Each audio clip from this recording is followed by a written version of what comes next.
As August turned into September, we spent a few days at a beach house in the Outer Banks with some friends.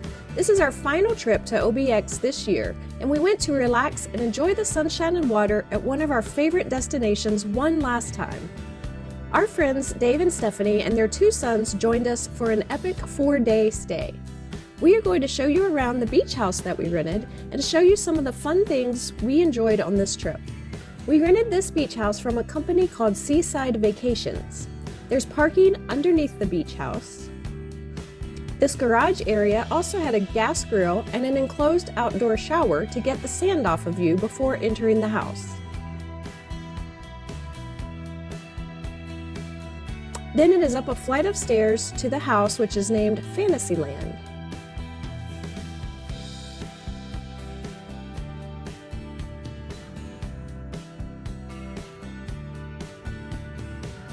You enter on the main floor that includes this living room with comfortable seating and a flat panel TV.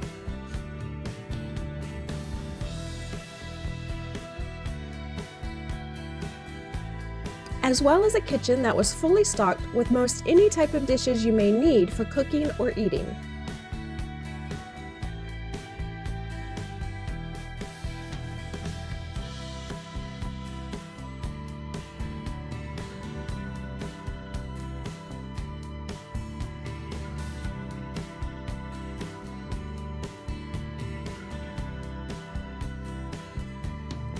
There was also a dining room area adjacent to the kitchen. The bedroom Jack and I stayed in was on this same floor. This was one of 2 rooms with a queen bed. One thing that was interesting here is that the beds weren't pre-made. The clean bed sheets and towels for the bathrooms all came wrapped up in cling wrap. They said this was due to COVID. I guess to prove to us that the sheets really hadn't been used since they were washed. I do remain a little put off by the impression at hotels and vacation rentals that maybe everything wasn't cleaned properly before the pandemic. But now that we've gone through COVID, we're serious about cleaning your sheets and your remote control and whatever else we've wrapped in plastic.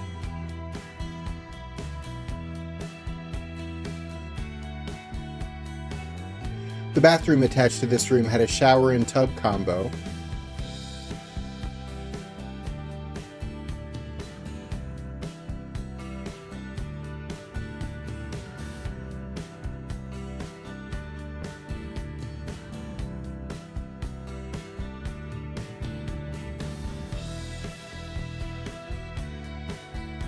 Also on this floor was the laundry room and a half bath.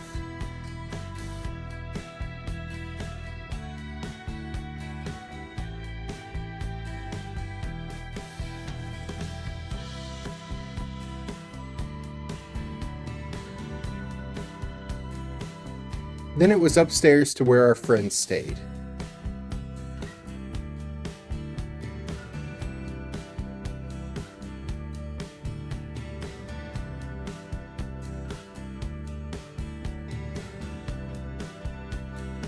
There are 3 bedrooms upstairs, along with a full bathroom that was not connected to any of the rooms.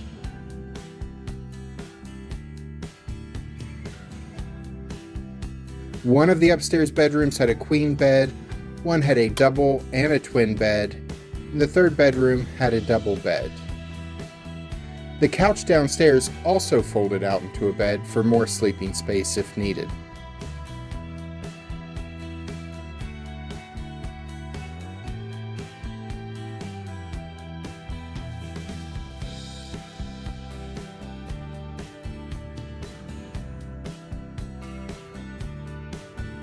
All of the upstairs rooms had dressers and 2 of the 3 rooms had TVs.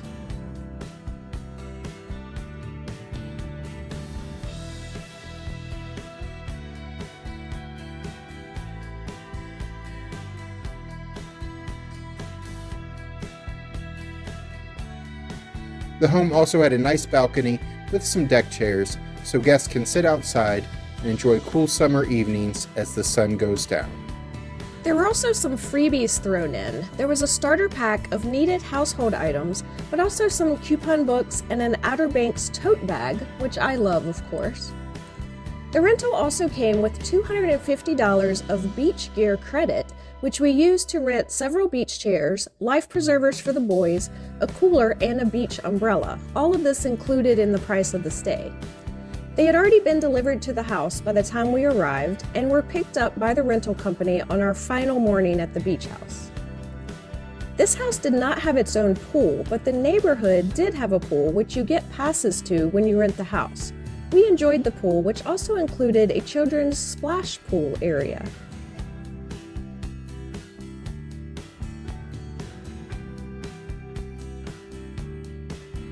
They also had a snack bar,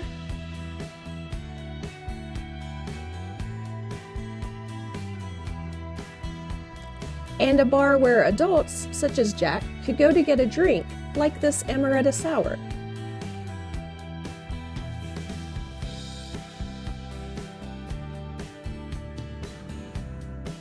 The pool also had an exit that took you to the neighborhood's private entrance to the beach.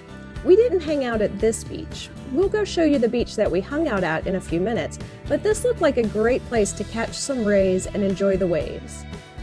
By the way, if you're enjoying this video, give us a like by clicking the thumbs up button. We appreciate your support.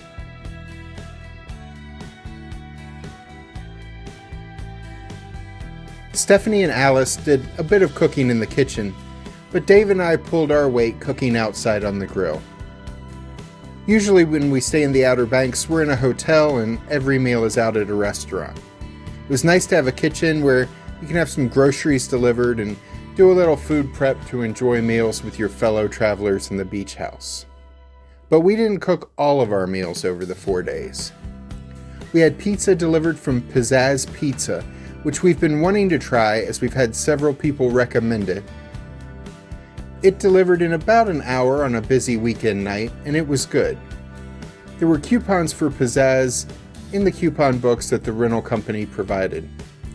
You can get those same coupon books at most hotels and many of the attractions in the area too. We also picked up a to-go order at Pigman's Barbecue.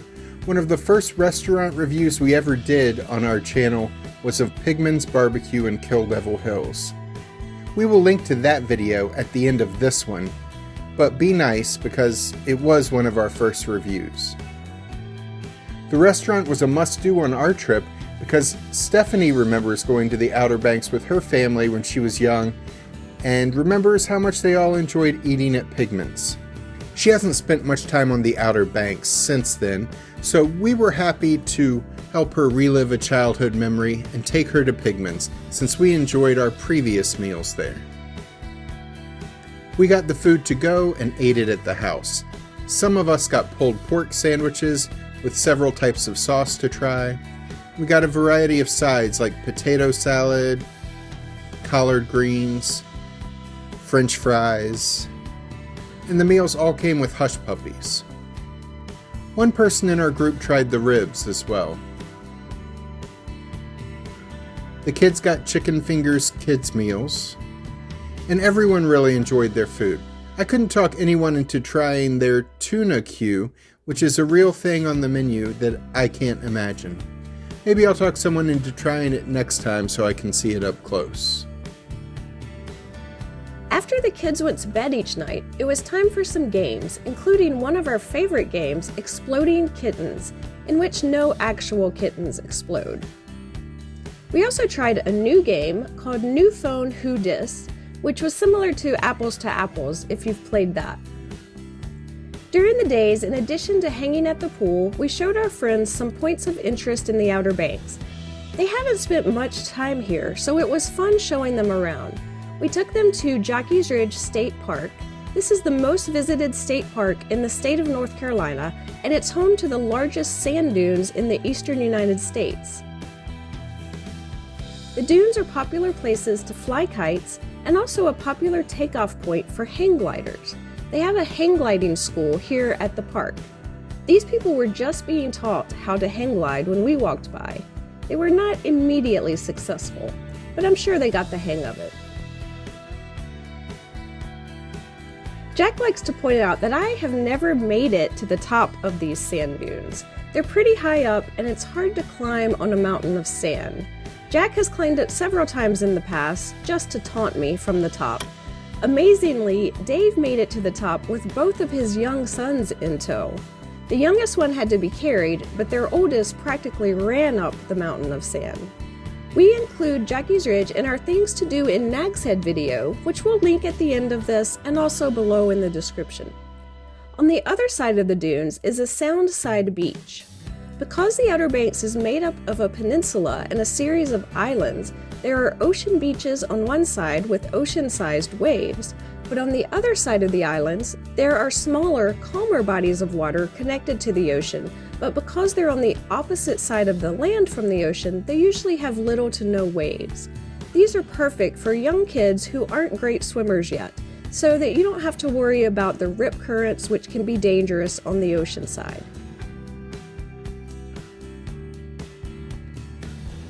We enjoyed this beach. They had a nature trail on property too, but by the time we were leaving, the kids were tired, so we headed back to the house, but we definitely want to check out the trail someday. We also took our friends to check out the aquarium in the Outer Banks town of Manio. We recently included that aquarium in our Things to Do in the Outer Banks When It Rains video. We'll include a link to that below and at the end of this video too. The aquarium's website advertises that you can see an alligator, touch the stingrays, wonder at the playful river otters, and marvel at sharks. We were able to do all those things. The aquarium does have a rehabilitation center for injured or sick sea turtles, but that's being refurbished until sometime later this fall. So they're taking care of their turtle patients that they rescue behind the scenes at the moment. But the aquarium's interactive experience showing guests how injured sea turtles are cared for is still open. And you can see the aquarium's full-time resident sea turtle swimming nearby.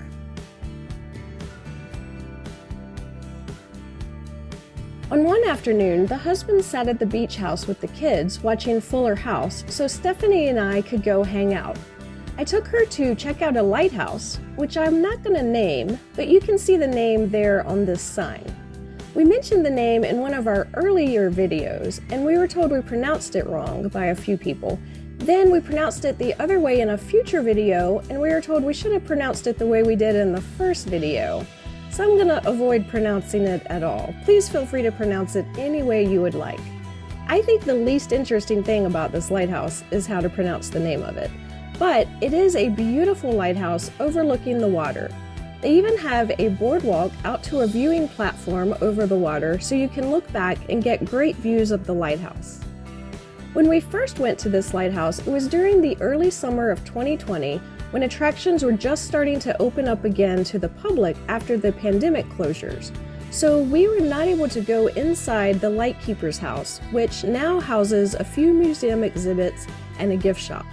But the house is open to the public again, so Stephanie and I went inside.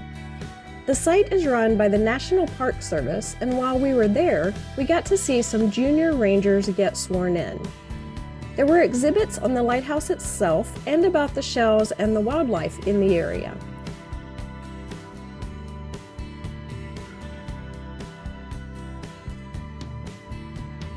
We exited through the gift shop and headed to a local Mexican restaurant where we relaxed and enjoyed some chips and margaritas.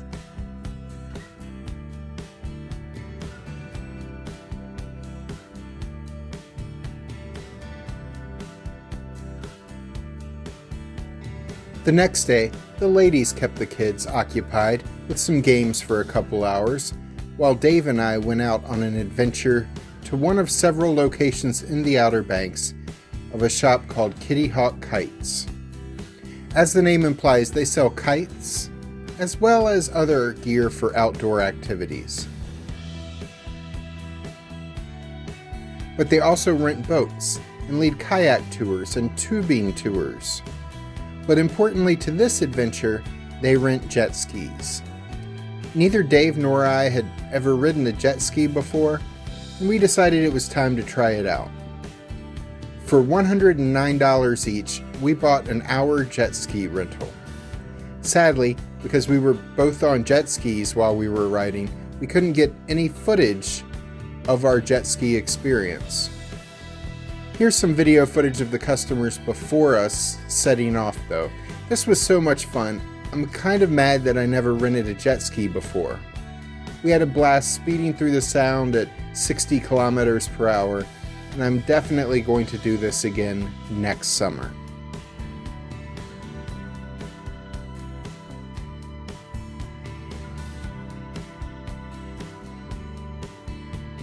We had a great end of summer beach house bash. Our 4-day stay was exciting and delicious and relaxing, a bit of everything rolled into one trip. Our beach house rental was a bit over $600 a night. You can rent beach houses much cheaper in the back half of fall and in winter. While it will be too cold to enjoy taking a dip in the ocean or an outdoor pool, and while many businesses in the Outer Banks will have reduced winter hours, you won't have to deal with huge crowds of tourists, and the beauty of these islands is still on display year-round. We have a couple more Outer Banks videos from the summer that we haven't posted yet, so you'll see some of those coming out in the next few weeks. Click the links at the end of this video to see our previously mentioned videos, including our review of Pigmans, things to do in Nag's Head, and things to do in the Outer Banks when it rains. I'm Alice. And I'm Jack. Be sure to click the subscribe button and ring the notification bell so we can see you the next time we're traveling through.